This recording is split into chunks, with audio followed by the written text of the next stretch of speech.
উত্তর দমদম মিউনিসিপ্যালিটির বিরাটিতে যদুবাবুর বাজার এক গ্যাসের সিলিন্ডার ফেটে পুরো বাজার পুড়ে ছাই হয়ে গেল। রাত 2টোর সময় ঘটনাটি ঘটে বিরাটিতে। আগুনের রেলিভান শিকার পুরো বাজারটা দূষিত করে গেল।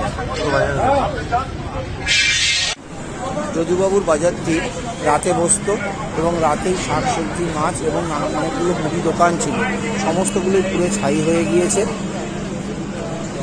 রাত 2টো নাগাদ কোনো একটি গ্যাসের সিলিন্ডার বাস্ট করে সেখানে আগুন লাগে এবং আগুনের লেলিহান শিখা পুরো বাজারকে ধূলিসাৎ করে দেয়।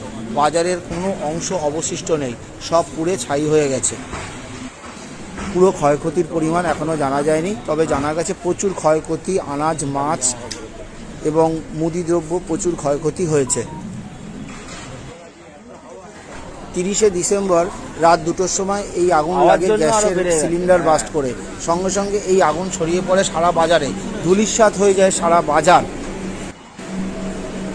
প্রচুর পুলিশ পুরো বাজারটিকে ঘিরে রেখেছে, উদ্ধার কাজ চলছে জোর কদমে।